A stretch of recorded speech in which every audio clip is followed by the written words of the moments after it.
Hello.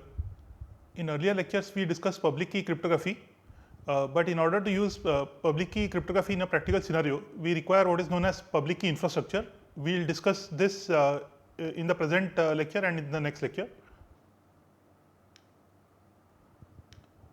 Suppose there are two users, Alice and Bob, who don't know each other, and Alice wants to send an encrypted message to Bob.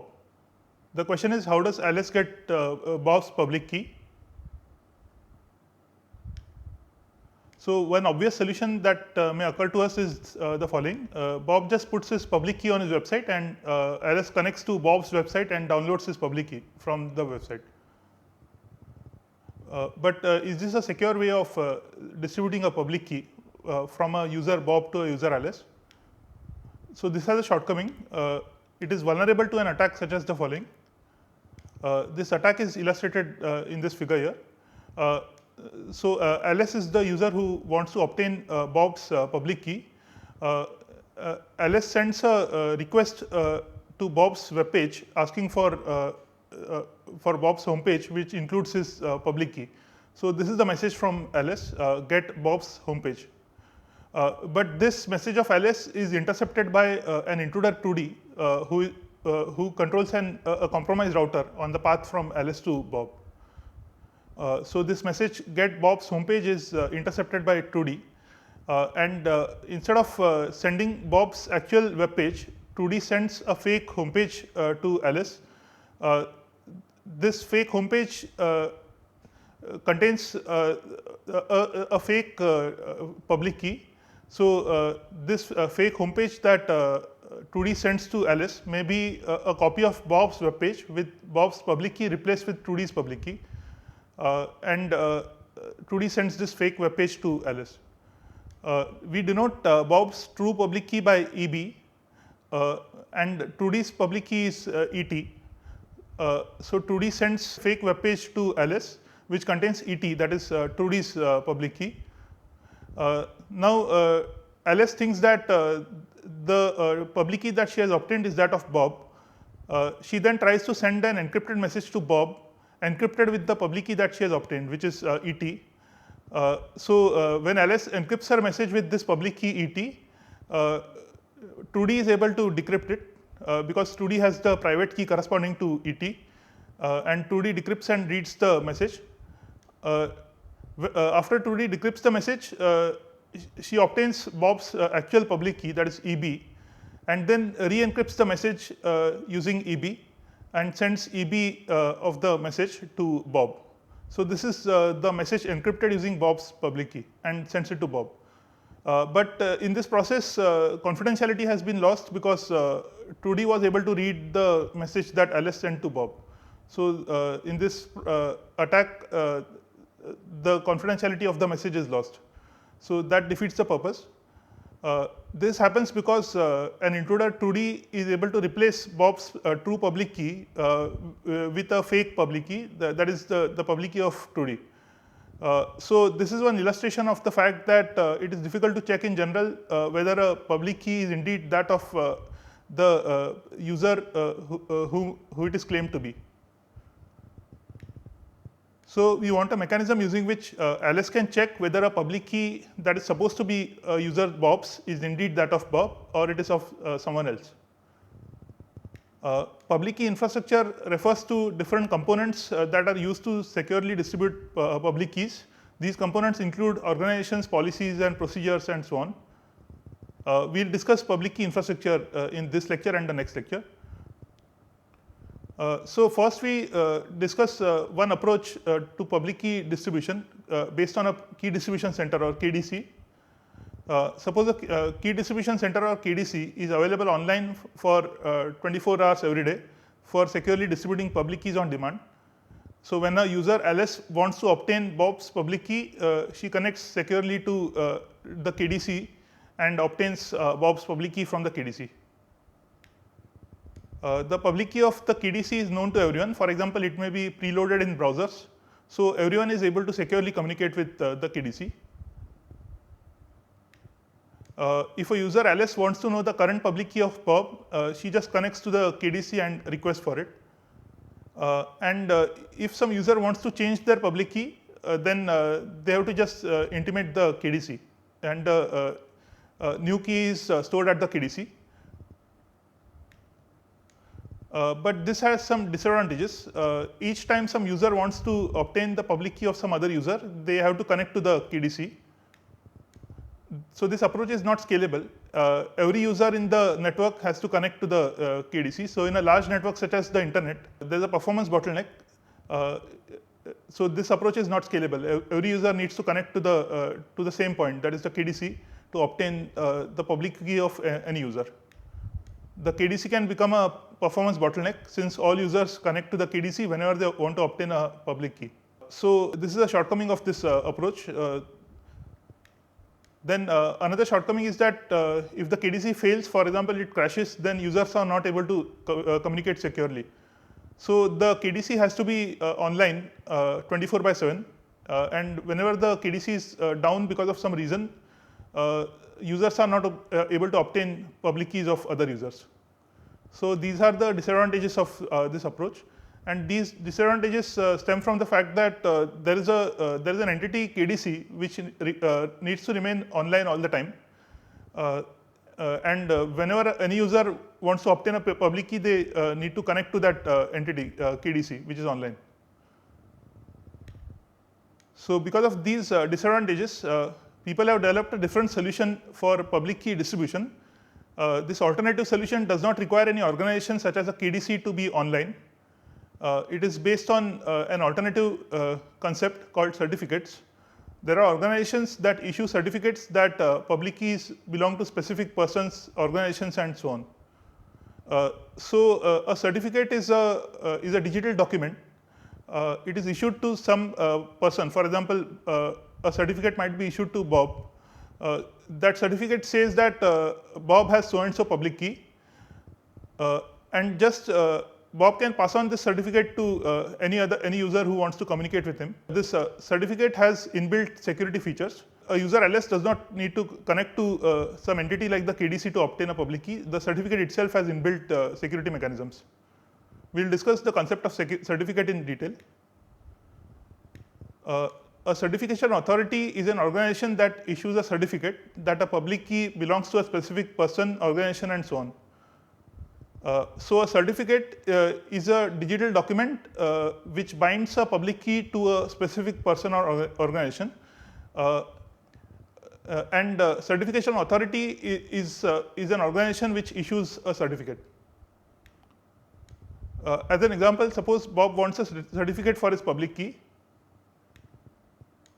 So to obtain the certificate, Bob goes to a certification authority with his public key along with some documents to prove that he is indeed Bob. These documents might be his passport, driver's license, and so on. So Bob goes with these documents to the CA, who can issue a certificate. The CA performs the verification. The CA verifies that Bob is indeed who he claims to be. And then if the verification is successful, then the CA issues a certificate to Bob. Let's call this certificate M. And for security, the CA adds a digital signature, KCA minus of H of M, where KCA minus is the certification authority's private key, and H of M is a cryptographic hash function. So the digitally signed certificate is M, KCA minus of H of M. So this is the same mechanism for creating a digital signature which we discussed in an earlier lecture. For creating a digital signature on a document M, one has to find out KCA minus of H of M, where KCA minus is the private key of the signer. So the certificate is created and it says that Bob has so and so public key, and then the corresponding digital signature is created, so that someone can check that this certificate was indeed created by the certification authority. So we should note that this verification process has to be reliable. That is, the CA should reliably check that Bob is indeed who he claims to be, and only then issue a certificate. So if the CA does not do this verification properly, for example, if the CA issues a certificate to anyone who pays them for getting a certificate, in that case, this certificate can be obtained by fraudulent users. So this certificate concept assumes that the certification authority is an honest and competent organization which issues certificates only to genuine parties. This shows the certificate. So this is just for illustration. We'll see the actual format of a certificate later. But this certificate says that I hereby certify that the public key so and so belongs to Robert John Smith. This is the official name of Bob and his address and email address. So this certificate binds Bob's public key, which is this, to his name and address. And this part of the certificate is KCA minus of H of M. It is the SHA-1 hash of this certificate signed with the CA's private key. This first part is M, which is the certificate which binds the public key to the name and address of Bob, and this is the digital signature part, KCA minus of H of M. This is an example of a certificate. Now, how does some entity, say LS, how does LS verify whether this certificate is genuine or not? The CA's public key is well known. For example, it may be preloaded in browsers. So LS knows the public key of the CA, that is KCA plus. So LS is able to apply KCA plus to this digital signature and obtains H of M, and then checks whether H of M is equal to the hash of the message M. If yes, then the verification is successful. Now, once Bob obtains this certificate from the CA, Bob can just put M, KCA minus of H of M on his website. And the certificate itself has inbuilt security mechanisms. That is, to be precise, the security mechanism is this KCA minus H of M, that is the digital signature. So anyone can download this certificate, which includes the digital signature, and find out the public key of Bob. So now let's go back to the attack that we discussed earlier, which is summarized in these bullets. Alice wants to obtain the public key of Bob and the public key of Bob is posted on his website, but an interceptor 2D intercepts Alice's request and sends a fake homepage with Bob's public key replaced with her own public key. Now let's see whether a certificate can defend against this attack. Assuming that Alice knows the CA's public key, does this mechanism of a certificate prevent this attack, which is described here? It does defend against this attack. Let's think of a few ways that 2D might tamper with Bob's public key. Suppose when 2D intercepts Alice's GET request, she sends the fake homepage of Bob with her own certificate signed by the CA. So then, in this case, 2D replaces Bob's certificate with her own certificate. So will this attack work? So in this case, this attack fails because Alice can just read the certificate. This certificate says that the public key of so and so entity is so and so. So when Alice reads the certificate, she sees that 2D's name is on the certificate. The certificate belongs to 2D. Since the certificate binds the public key to the name and address of the user, so Alice can read the certificate and see that 2D's name is in it. So she can just refuse to accept the public key. So Alice knows that it is 2D's public key and not Bob's public key. So this attack fails. 2D is not able to replace the certificate with her own certificate. So this first attack fails. Let's discuss another possible attack. Suppose 2D modifies Bob's certificate by replacing his public key with her own public key to get M prime. So in Bob's certificate, the certificate says the public key of Bob is so and so. 2D modifies this certificate to make it say the modified certificate says the public key of Bob is so and so, where that public key is actually 2D's public key. So the modified message is M prime, and 2D sends M prime, KCA minus of H of M in place of M, KCA minus of H of M, where M is the actual certificate. So will this attack work? Will this succeed in confusing Alice? So this attack also fails because when Alice applies KCA plus to the digital signature, then KCA plus of KCA minus of h of m equals h of m, and it is not equal to the hash of the message part m prime.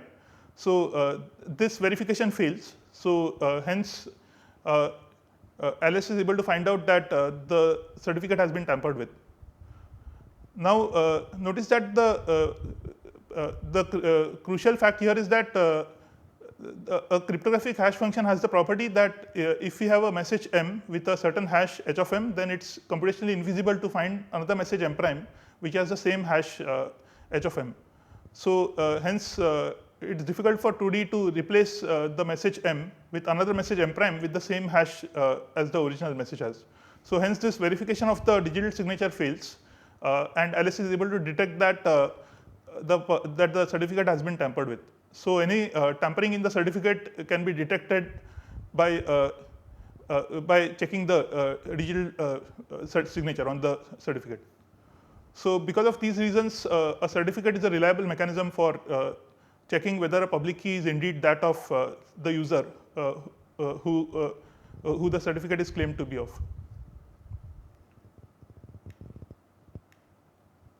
Now recall that the signed certificate is m comma KCA minus of h of m.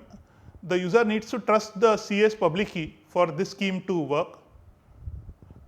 So the signature is KCA minus of h of m, and the verifier must know the corresponding public key, KCA plus, that is the public key of the CA. So one way is that software such as browsers, for example Firefox and Chrome, are preloaded with a set of trusted CA certificates. The CA certificate contains the CA's name and public key. So using these trusted CA certificates, users are able to obtain the public keys of certain reliable CAs. Then they can trust certificates issued by those CAs.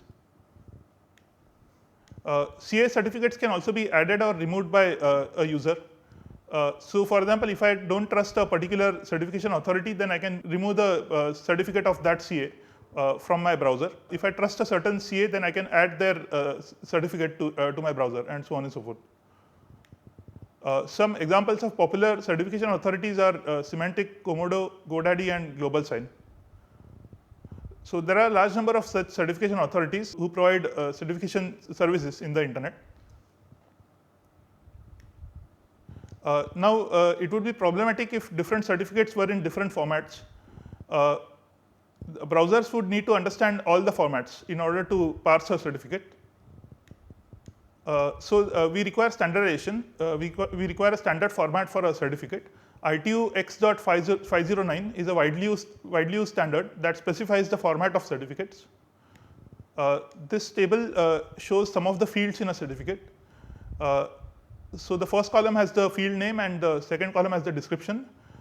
So some of the fields are shown here. One is the version, that is the version number of the X.509 specification, then the serial number. So the CA issues a large number of certificates typically, and this serial number is an identifier for a certificate. So the one certificate might be numbered n, the next one will be numbered n+1, and so on. So this is the serial number of the certificate.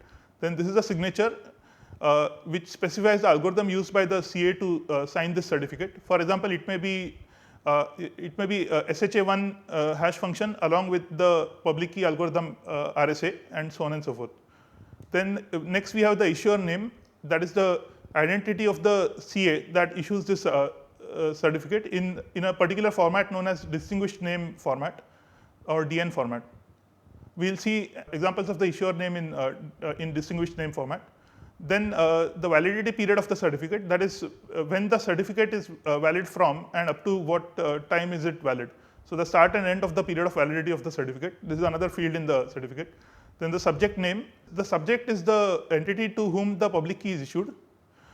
So the subject name is the identity of the entity whose public key is associated with this certificate. Again, the subject name is in the same format as the issuer name, in distinguished name format.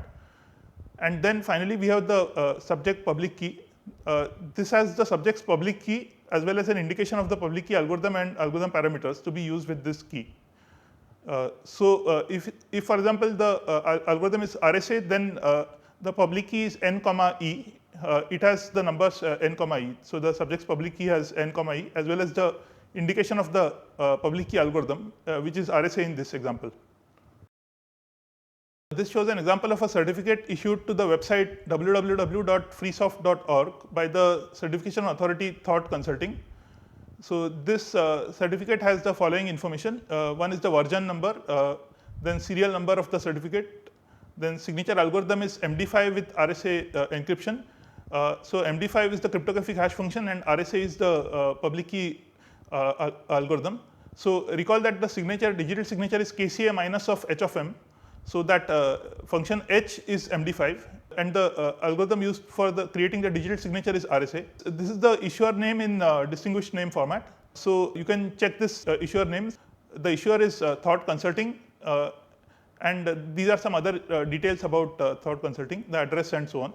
Then the validity is from July 9th, 4:04 p.m. 1998 to July 9th, 4:04 p.m. 1999. So the validity is for 1 year, and it is issued to this subject, freesoft.org. So this is the subject name in distinguished name format, and this is the public key information. The public key algorithm is RSA encryption. The public key is given here. So recall that the public key is n comma e, where n is a large integer. So this is the value of n. The n is called the modulus. So this is the value of n in hex format, and this is the exponent, that is e. N comma, in n comma e, the second part e is this exponent that is given here. The signature algorithm is MD5 with RSA encryption. This is the digital signature of the certificate. So this is used by the verifier to check whether there has been any tampering in this certificate. So this is an example of a certificate. Now to verify this certificate, we need the certificate of the CA Thought Consulting. This certificate is issued by Thought Consulting to freesoft.org. But how do we get the public key of the CA Thought Consulting itself? So this example shows the certificate of the CA Thought Consulting. Here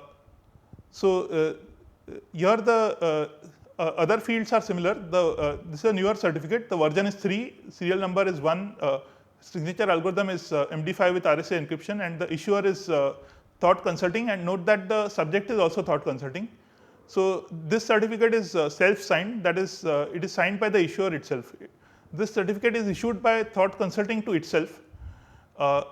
Such certificates are preloaded in web browsers.